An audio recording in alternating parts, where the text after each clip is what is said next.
So ngayon naman mga kamanok, pag-usapan naman natin yung mga katanungan galing sa comment section. So pag-usapan natin yung tandang na nangangayaw. Okay? So normal po ito sa ating mga alaga, especially kung ang ating mga alaga ay napapalipat ng location, ng lugar. So ito po ay natural. Okay? Natural sense ng ating mga alaga. So, ano bang magandang gawin dito na po pwedeng makapagbalik ng lakas ng loob niya? Okay, so normal po ito, sabihin ko normal po ito. So, kung ang ating pong mga alaga ay lumaki po sa isang lugar, for example, nandito lang po sa likod ng bahay ang ating mga alaga, hindi po natin inaalis, hindi po natin dinadala dito sa kung saan-saan, possible talaga na nangangayaw po sila. Which is, pwede pa rin po silang maging healthy, pwede pa rin pong manumbalik yung kanyang lakas ng loob kung atin po silang i-rotate. Okay? So, weekly, i-rotate natin.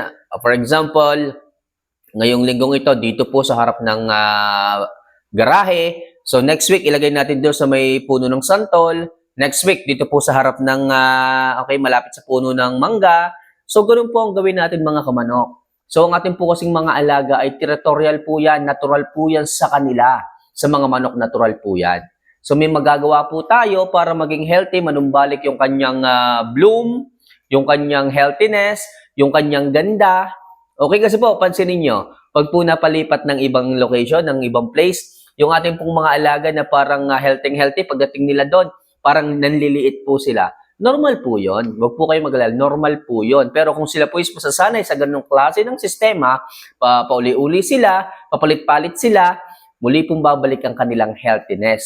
O kaya naman mas maganda, atin po silang pakitaan ng inahin, ng pullets. Okay? Bilang isang manok, natural din po na sila po ay mag-bloom kapag ka sila is nakakakita ng chicks, nakakakita ng pullets. Ganon din po ang mga tao, di ba? Kapag nakakakita sila ng babae, so sila ay nagiging macho, sila ay nagiging guwapito, sila ay gumaganda muli. Nagiging healthy muli sa isang manok ang mga bagay na ganon.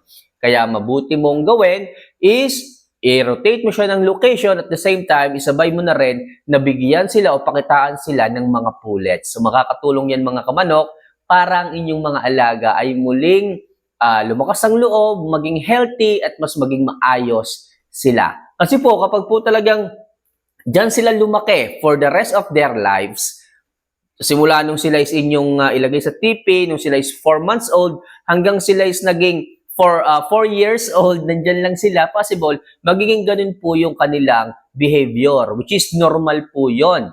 Pero tingnan nyo, pag po sila naman yung ibig sabihin, sila naman po yung vinisit ng ibang mga manok, makikita nyo, healthy naman siya. Di ba? Tapos, nga lang, pagka sila is lumipat ng location, makikita mo medyo lumiliit siya. So, normal po yun. Okay? So, yan po ang ating remedyo pagdating sa ganyang klase ng usapin sa mga manok na nangangayaw.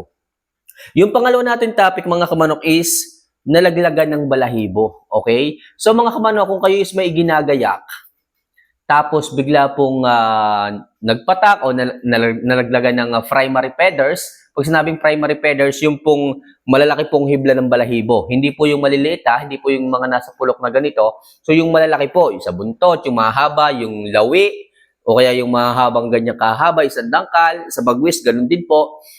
Huwag niyo na pong ituloy ang inyong invitation, mga kamanok. Bakit po? Kung kamamay, may day na po ako, nasa date 18 na po ako, bigla pong nagkaganon.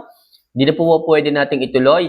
Huwag na po mga kamanok. Bakit po? Kasunod po ng kinabukasan, lalagnatin po ang inyong mga alaga. Hindi na po magiging maganda ang kanilang pakiramdam. So, sinasabi ko to sa inyong mga kamanok para po may idea kayo na po pwedeng makatulong sa inyong paggagayak, sa inyong pagmamanok. Kasi po po yun primary feathers, para po silang para po silang nagpunta ng dentista ko sa tao, nabunutan ng ngipin, 'di ba? Ang pangit sa pakiramdam. Parang magiging stress ka. Ganyan din po sa mga manok. Kapag nakita nyo na bumagsak kahit isa, okay, huwag nyo na pong ituloy ang inyong invitation. So, possible, maka-apekto lang po ito sa kalusugan ng inyong mga alaga. So, ano magandang gawin mga kamanok? So, magandang gawin nyo dyan, inyo po silang ilagay sa tipi, i-relax nyo lang po. Okay? Yung magandang ventilation sa lugar, tapos nakakagala pa sila, nakaka-rotate, tapos may natutuka silang damo. So, possible makaiwas sila sa stress. Kung sila is masama ang pakiramdam, lalagnatin, mababawasan yung stress na meron sila sa kanilang katawan. Kaya maganda mga kamanok, kung kayo man is nagagayak ng ganyan, canceled nyo muna and ituloy nyo na lang yun sa susunod pang mga buwan o kung ano pa man. Kesa naman ituloy nyo tapos madidismaya lang kayo mga kamanok. Kaya maganda dyan, cancel nyo muna, pahinga lang muna, then accept. Accept nyo na lang na ganun talaga. Okay? Ang hinahanap natin dito is yung magandang kalusugan ng inyong mga alaga, magandang pakiramdam ng inyong mga alaga. So para sa akin, ganun po yung nangyayari dyan. Ganun po ang possible reason na maaaring mangyari sa inyong mga alaga kung magkakaroon sila ng fallen feathers sa kanilang katawan. Okay? So ano pa ba mga kamanok? Pag-usapan naman natin yung tahid. Okay, yung tahid. Pag sinabing tahid, ito po yung nandoon sa malapit sa paa ng inyong mga alaga. Siguro naman alam niyo po ito kung ano. So kung kayo po ay maghahanap ng manok, mas maganda po na ang tahid. Okay, ito po ay body parts ng ating mga alaga. Mas maganda po mas mababa, wag medyo mataas. Kung for example, ganito po yung pagitan ng tahid do sa kanilang daliri. Kung may makikita kayong mas mababa pa, mas maganda mga kamanok. Para sa akin, mas mataas po ang mas hybrid po yung ganong klase ng mga manok. So, mas maganda po yun. Bakit po? According po sa science, mga kamanok, kapag po ang tahid ng manok is mas mababa, mas malakas po yung pressure na naibibigay. Okay? Kapag for example, meron pong hawak na baseball bat, nandoon po yung bigat nasa dulo po. Pag po ito inyong inihit, mas malakas po yung hit kung nasa dulo po o kung mas nandoon po sa dulo yung bigat. Okay? Compared po natin na ang bigat is medyo nasa gitna, medyo mahina po yung pressure mga kamanok. Kaya mas maganda, kung maiintindihan nyo to, yung tahid mas mababa. Okay? Mas mababa sa paa ng manok. Mas malapit doon sa kanilang daliri.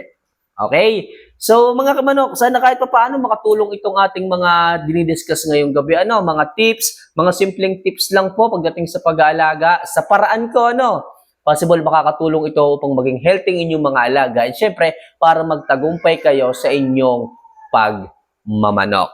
Okay? So, mga kamanok, if ever na nagugustuhan mo yung ganitong klase ng usapan sa pagmamanok, huwag mo kalimutan na pindutin ang subscribe button, notification bell, and i-like mo na rin ang video ito. Sa nga pala mga kamanok, kung kayo man is may mga katanungan tungkol sa pagmamanok, may gustong ipa-covered na topic, pwede natin pag-usapan na po pwedeng makatulong sa inyo at kung paano natin mapapangalagaan ng maayos ang ating mga alagang mga manok, mas maganda po. Okay, sharing of ideas lang tayo dito mga kamanok para sa ganon, marami tayong maitulong sa mga newbies, sa inyo, sa mga nangangailangan ng kaalaman.